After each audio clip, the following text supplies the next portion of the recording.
제가 어려서부터 역사에 좀 관심이 많거든요. 그래서 이제 한국 역사도 그렇고 중국 역사도 그렇고 그런데 중국 역사를 더 관심을 갖게 된 거는 제가 중문과를 다니면서 좀 공부하는 것도 있고 제가 뭐 전에부터 들은 얘기도 있고 그래서 이제 그런 얘기를 가지고 여러분들한테 잠깐 말씀을 드릴까 합니다. 진나라가 이제 여러분들이 잘 아시는 내용이죠. 진나라가 왜 짧은 시간에 한 20년도 안 되는 그 시간에 멸망했을까? 나라를 건국하고 도량령을 통일하고 구현제를 실시하고 진시황이 이런 업적을 전무후무한 업적을 세웠는데도 짧은 시간에 망했다. 그걸 이제 분석을 해보면은 진시황이 이제 세 가지를 잘못했어요. 하나는 이제 만리장성을 만들었다. 그 다음에 이제 두 번째는 분서갱유라고 여러분들 아시죠? 이제 이걸 또 잘못한 거다. 그 다음에 세 번째는 아방궁을 이제 건립했다. 이제 이런 얘기입니다. 그런데 이제 이 진나라가 망한 얘기를 하기 전에 우리는 이제 비교해 볼 필요가 있어요. 어떤 나라는 이제 한 300년, 300몇십 년 했는데 진나라는 짧은 시간에 망했단 말이죠. 우리나라 같은 경우를 이렇게 한번 보면은 우리나라는 신라시대부터 지금 이 조선 왕조 500년까지 이렇게 보면은 500년 정도가 가장 말하자면 짧은 그런 왕조였었단 말이죠. 그런데 중국은 보니까 300 몇십 년, 300년 이내더라고요. 보통 왕조가. 근데 이제 300년은 그만두고 이제 20년에 망한 진나라도 있고요. 이제 그런데 300년을 통치한 명나라를 예를 들어서 이제 말씀을 드릴게요. 명나라에 이제 주원장이라는 사람이 나라를 이제 건국을 이렇게 했는데 이 사람이 이제 별로 그렇게 공부를 많이 못한 사람이에요. 좀 속된 말로 보면 무식하죠. 그런데 그래도 이 사람이 어떤 배심이 있고 나라를 경영할 만한 그런 능력이 있으니까 이제 됐단 말이에요. 근데 이것을 그럼 어디서 말하자면 통치하는 방법을 배웠겠느냐. 아마 한나라라든지 당나라라든지 이런 선대 왕조들의 어떤 국가들의 어떤 그런 거를 말하자면 통해서 배웠을 것이다. 이 사람이 이제 세 가지를 했어요. 세 가지를 했는데 그 세 가지 중에 이제 한 가지가 뭐냐면은 무장 해제를 하고 병사들을 집으로 돌려보내는 거예요. 돌려보내려고 이렇게 딱 보니까 같이 이제 나라를 만들 때 수고한 사람들이 선배도 있고 친구도 있고 후배도 있고 그러거든요. 근데 이 사람들이 한 자리씩 다 차지하고 있는데 이 병권을 뺏기가 이제 뭐 한 거예요. 그래서 이제 한 사람씩 불러서 술을 한 잔씩 하면서 이제 얘기를 합니다. 주원장이 인생이 수백 년 사는 것도 아니고 이제 당신도 말이야 이제 집에서 이렇게 식구들하고 아주 행복하게 이렇게 살아야 되지 않겠어. 이제 우회적인 표현으로 했죠. 그러니까 그거는 당신이 앉고 있는 자리를 내놓고 가서 이제 나가라 이런 뜻이거든요. 근데 이제 이 사람들을 예를 들어서 이제 그런 거예요.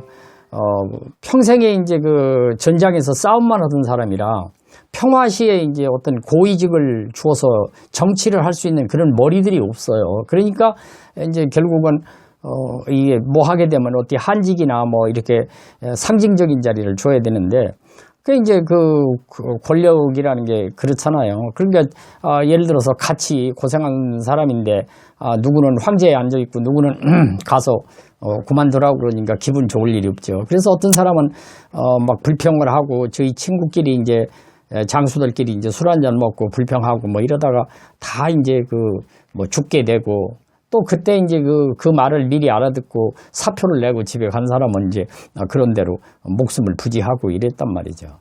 근데 이제 우리가 병사들을 이렇게 집으로 돌려보냈을 때 누가 가장 기뻐할까요? 아마 부모가 아닐까 싶어요. 부모는 맨날 걱정하지 않았겠어요? 그 다음에 이제 부인이 이제 그 아주 좋아하겠죠. 남편이 돌아보니까. 또 애들이 또 좋아하겠죠. 이제 그뿐이 아니죠. 이게 이제 그 농경사회에서는요, 젊은 사람이 와서 농사를 지면요, 이게 능률도 오르고 또 인건비도 안 들고 그리고 또 생산량이 늘어나지 않겠느냐, 이제 이런 얘기죠. 이제 그래서 결국은 주원장이 이렇게 정책을 병사를 집으로 돌려보내 가지고 이렇게 하다 보니까 병사들이 이제 뭐 정말 행복하게 살고 있는 거죠. 그 다음에 뭘 했느냐, 세금을 이제 거의 없다시피 했어요. 그러면 나라를 경영하는데 세금이 필수잖아요. 근데 어떻게 돈도 없이 나라를 경영했겠냐. 그 이제 그 대부분이 보면은 이제 그때 당시 국영기업이죠.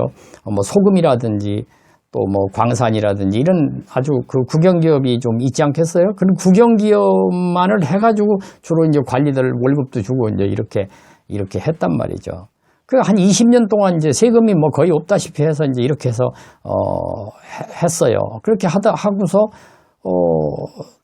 이제 그 하다 보니까 이제 백성들이 좀 잘 살게 되지 않겠어요?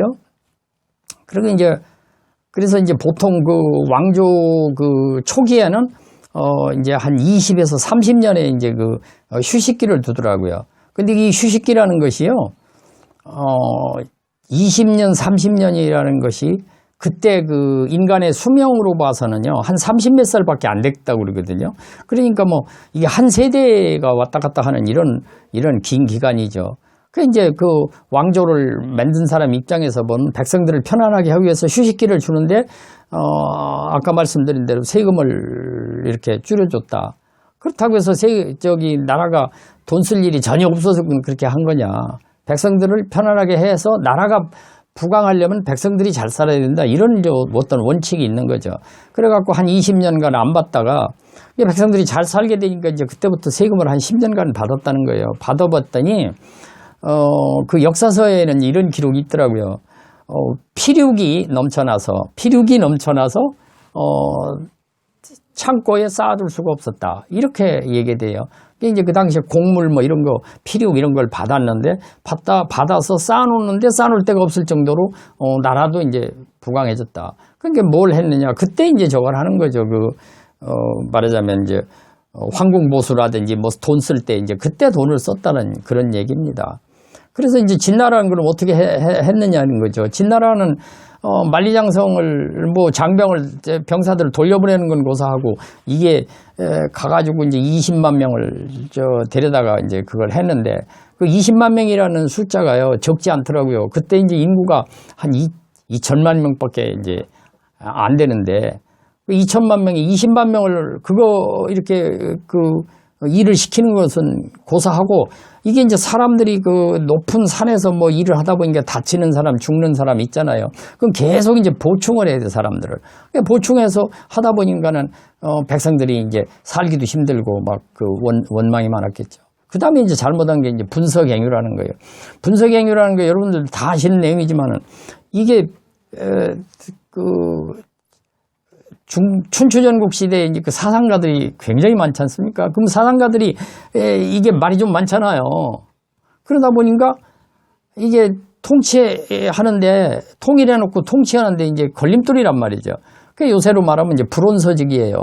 불온서적을 이제 다 그러면 압수해서, 가져와라. 그래가지고 이제 그걸 태우게 되는 거죠.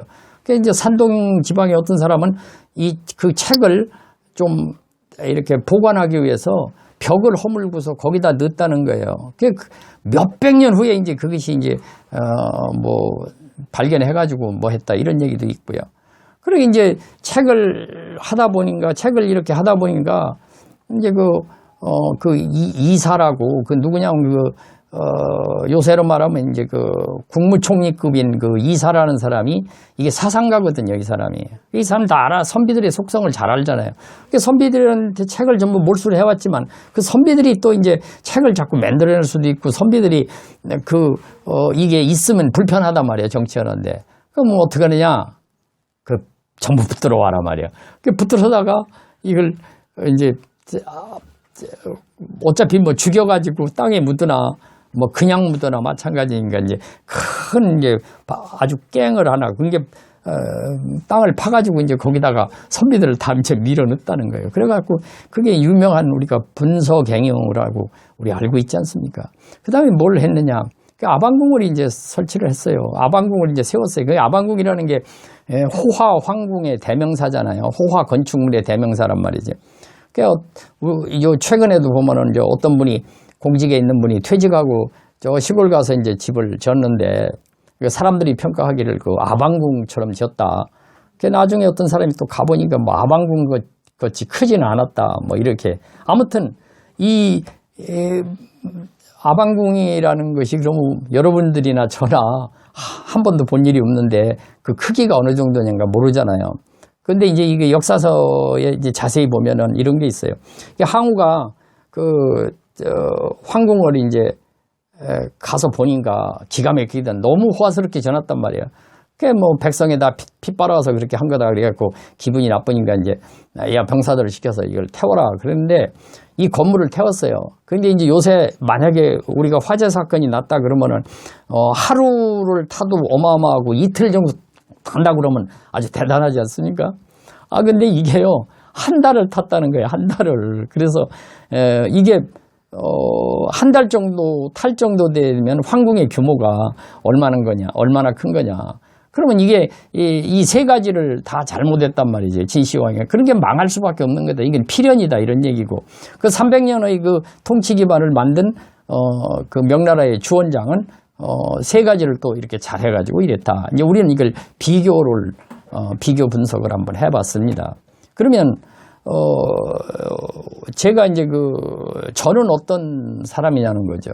저는 이제 평생 살면서 한 3번 이상 이렇게 사업을 아주 폭망해가지고 실패를 했어요. 요즘에 이제 그걸 분석을 해보는 거죠. 내가 왜 그랬을까? 그랬더니, 제가 초심을 잃었더라고요. 초심을.